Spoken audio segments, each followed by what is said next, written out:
When rationing started, we all had coupons, and you just took them to your local grocer, butcher, or whatever, baker. We did have enough. Certainly to begin with, it was all right.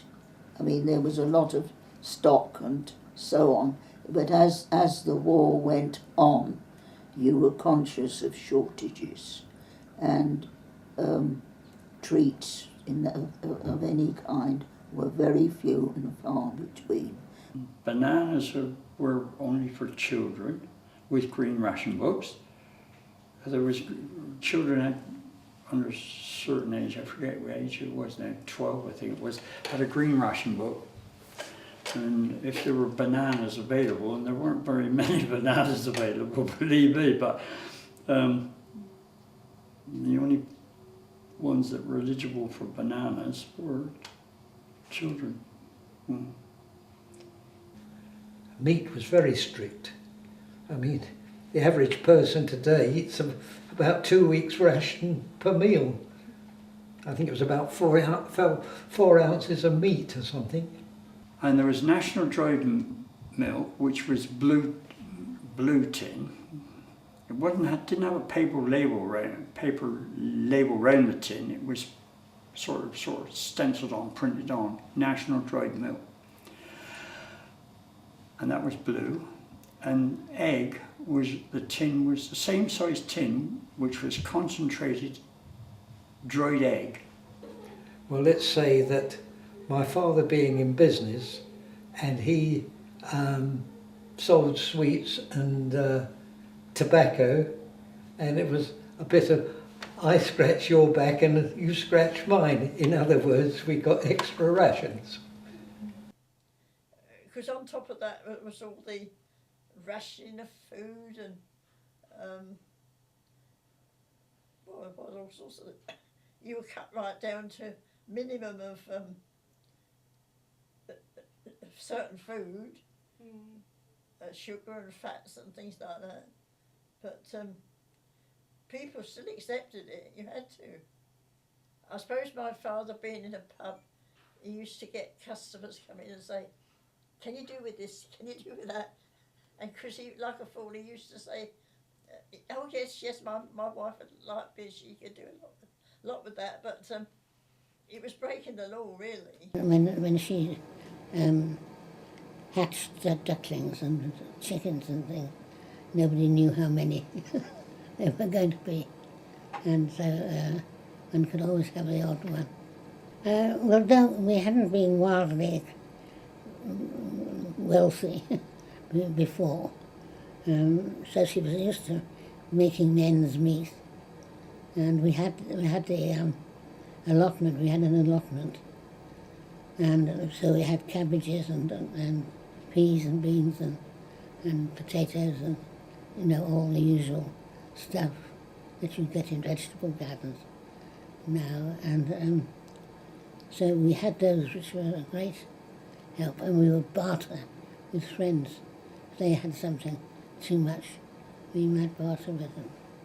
The reason to use that pre-war, and when they were using this, they were making a sort of scrambled egg with this dried egg. They didn't know how to quantify it really, because they were putting it in with the spoonfuls and mixing it all up more. You had, of course, the thing was, you had a scrambled egg, you had the equivalent of about 12 eggs on a piece of toast. And of course, it was bringing people out in all sorts of troubles. They had sores, they were boils, and you name it, they had it, Of course, it was upsetting their metabolism completely, And they cottoned onto it in the end, what it was all about. I was in a terrible state. I had all sores on me, but it was only because it was your diet, There was no payment for it or anything like that. All you got was fed, food and drink. I know we used to get a lot of bread and cheese was ration, so I probably had a week's ration every night I was on duty. Obviously tea and coffee, that soon became scarce, I think. because I think they used to make it with camp coffee, which was in a bottle, horrible black liquid, which I think was made with acorns or something. And you even go down the river and nick the moor hens eggs out the river, you know, the river runs through the village, and there's a chalk stream, and the moor hens, they nest on these chalk streams. We used to take the eggs out the moor hen's nest, keep them happy, you know. Used to leave one and mark one and take 4, you know, and then they keep laying, you see, like chickens would in the chicken house, you know. But you get moor hen's eggs. They were quite good, actually, moor hen's eggs. Particularly when one became older, and as a teenager, and wanted to be fashionable, one would barter sweet coupons for clothes coupons, things like that.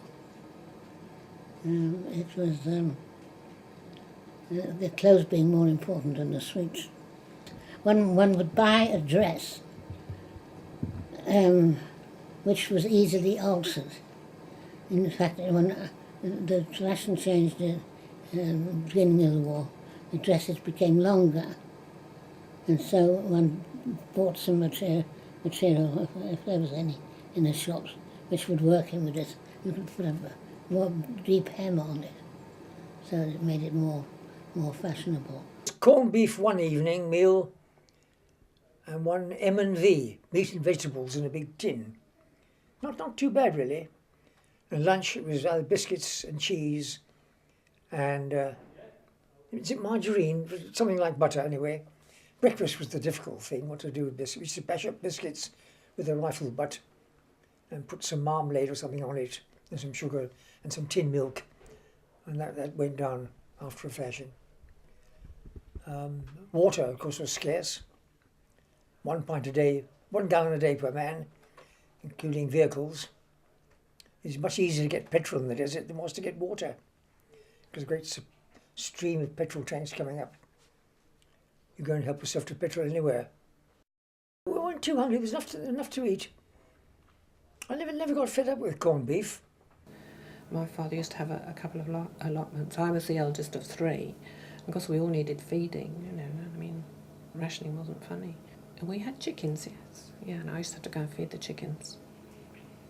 And then I used to come and try and get in the bucket. There never seemed to be quite enough food. And we had all sorts of arrangements. They had, well, you know, certain, like one shop would probably sell more meat and things like that.